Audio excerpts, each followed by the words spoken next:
ಸಮಾಜ ಸೇವಕಿ.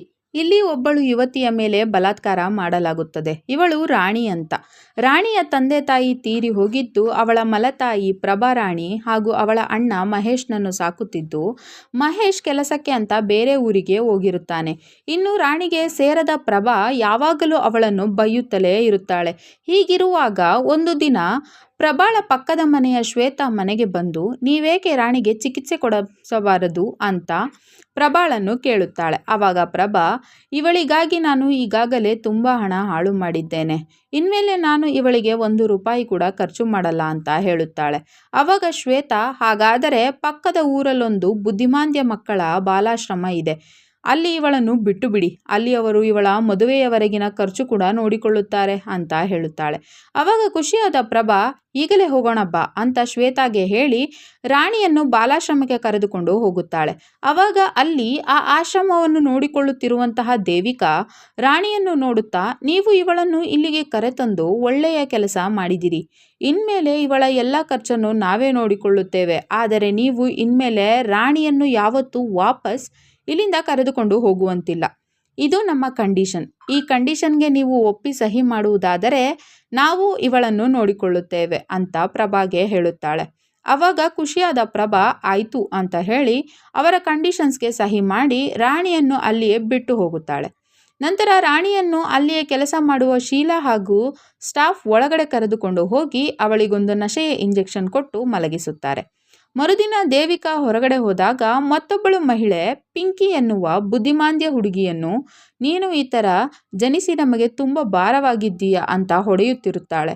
ಆವಾಗ ಅವಳನ್ನು ನೋಡಿದ ದೇವಿಕಾ, ಈ ಮಗು ನಿಮಗೆ ಭಾರವಾಗಿರಬಹುದು, ಆದರೆ ನಮಗೆ ಅಲ್ಲ, ನೀವು ಇವಳನ್ನು ನಮ್ಮ ಆಶ್ರಮಕ್ಕೆ ಬಂದು ಬಿಟ್ಟು ಹೋಗಿ, ಇವಳ ಎಲ್ಲ ಜವಾಬ್ದಾರಿ ನಾವು ನೋಡಿಕೊಳ್ಳುತ್ತೇವೆ ಅಂತ ಆ ಮಹಿಳೆಗೆ ಹೇಳಿ ಪಿಂಕಿಯನ್ನು ಕೂಡ ತಮ್ಮ ಜೊತೆಗೆ ಕರೆದುಕೊಂಡು ಹೋಗಿ ಅವಳನ್ನು ಚೆನ್ನಾಗಿ ರೆಡಿ ಮಾಡಿ ಅವಳಿಗೆ ನಶೆ ಏರುವ ಇಂಜೆಕ್ಷನ್ ಕೊಟ್ಟು ಮಲಗಿಸುತ್ತಾರೆ. ನಂತರ ಒಬ್ಬ ಅಪರಿಚಿತ ವ್ಯಕ್ತಿ ಅಲ್ಲಿಗೆ ಬಂದು ಪಿಂಕಿಯ ಮೇಲೆ ಬಲಾತ್ಕಾರ ಮಾಡಿ, ನಾನು ಹಿಂದೆಂದೂ ಇಂತಹ ಹುಡುಗಿಯನ್ನು ಅನುಭವಿಸಿರಲಿಲ್ಲ, ಇವತ್ತು ಹಣ ಕೊಟ್ಟಿದ್ದಕ್ಕೂ ಸಾರ್ಥಕವಾಯಿತು ಅಂತ ಶೀಲಾಗೆ ಹೇಳಿ ಅವಳ ಕೈ ತುಂಬ ಹಣ ಕೊಟ್ಟು ಹೋಗುತ್ತಾನೆ. ನಂತರ ರಾಣಿ ಪೇಂಟಿಂಗ್ಸ್ ಮಾಡುತ್ತಾ ಕುಳಿತಾಗ ಶೀಲಾ ಪಿಂಕಿಯನ್ನು ರಾಣಿಯ ಹತ್ತಿರ ಬಿಟ್ಟು, ಇವಳು ನಿನ್ನ ತಂಗಿ, ಇನ್ಮೇಲೆ ಇವಳು ಇಲ್ಲೇ ಇರುತ್ತಾಳೆ ಅಂತ ಹೇಳಿ ಹೋಗುತ್ತಾಳೆ. ಆವಾಗ ರಾಣಿ, ನಿನಗೂ ಕೂಡ ಇಂಜೆಕ್ಷನ್ ಮಾಡಿದ್ರಾ? ಮೊದಲು ನಾನು ಇಲ್ಲಿಗೆ ಬಂದಾಗ ನನಗೂ ಕೂಡ ಮಾಡಿದ್ರು, ನೀನೇನು ಹೆದರಬೇಡ, ಮೊದಲು ಸ್ವಲ್ಪ ನೋವಾಗುತ್ತೆ, ಆಮೇಲೆ ತುಂಬ ಮಜಾ ಬರುತ್ತದೆ ಅಂತ ಪಿಂಕಿಗೆ ಹೇಳಿದಾಗ ಅಲ್ಲಿಗೆ ಬಂದ ಶೀಲಾ, ಈಗ ನಿನ್ನ ಚಿಕಿತ್ಸೆಯ ಸಮಯವಾಗಿದೆ, ಇವತ್ತು 2 ಹೊಸ ಡಾಕ್ಟರ್ ಬರಲಿದ್ದಾರೆ, ಬೇಗನೆ ಬಾ ಅಂತ ಹೇಳಿ ರಾಣಿಯನ್ನು ಬೇರೆ ರೂಮಿಗೆ ಕರೆದುಕೊಂಡು ಹೋಗಿ ಅವಳಿಗೆ ಡ್ರಿಂಕ್ಸ್ನಲ್ಲಿ ನಶೆಯ ಮಾತ್ರೆ ಹಾಕಿ ಕುಡಿಸಿ ಮಲಗಿಸುತ್ತಾಳೆ. ನಂತರ ಅಲ್ಲಿ ಮತ್ತೊಬ್ಬ ವ್ಯಕ್ತಿ ಬಂದು ರಾಣಿಯನ್ನು ನೋಡಿ ಖುಷಿಪಟ್ಟಾಗ ಶೀಲಾ, ನಿಮ್ಮ ಹತ್ತಿರ ಸಾಕಷ್ಟು ಸಮಯವಿದೆ, ರಾಣಿಯನ್ನು ಹುಷಾರಾಗಿ ನೋಡಿಕೊಳ್ಳಿ ಅಂತ ಹೇಳುತ್ತಾಳೆ.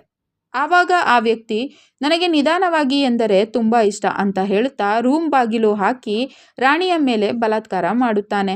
ನಂತರ ಮಹೇಶ್ ಬೇರೆ ಊರಿನಿಂದ ವಾಪಸ್ ಮನೆಗೆ ಬಂದು ರಾಣಿಯಲ್ಲಿ ಅಂತ ಪ್ರಭಾಳನ್ನು ಕೇಳುತ್ತಾನೆ. ಆವಾಗ ಪ್ರಭಾ, ಅವಳು ಮನೆಯಲ್ಲಿ ತುಂಬ ಕಾಡುತ್ತಿದ್ದಳು, ಹಾಗಾಗಿ ನಾನು ಪಕ್ಕದ ಊರಿನ ಬಾಲಾಶ್ರಮಕ್ಕೆ ಬಿಟ್ಟು ಬಂದಿದ್ದೇನೆ, ಅಲ್ಲಿ ಊಟವೆಲ್ಲ ಫ್ರೀ ಇದೆ ಅಂತ ಹೇಳಿದಾಗ ಮಹೇಶ್, ನಿಮ್ಮ ತಲೆ ಕೆಟ್ಟಿದೆ ಅಂತ ಪ್ರಭಾಳನ್ನು ಬೈದು ನೇರವಾಗಿ ಆ ಆಶ್ರಮಕ್ಕೆ ಹೋಗಿ, ನಾನು ರಾಣಿಯ ಅಣ್ಣ, ರಾಣಿಯನ್ನು ನನ್ನ ಜೊತೆ ಕಳಿಸಿಕೊಡಿ ಅಂತ ದೇವಿಕಾಗೆ ಹೇಳುತ್ತಾನೆ.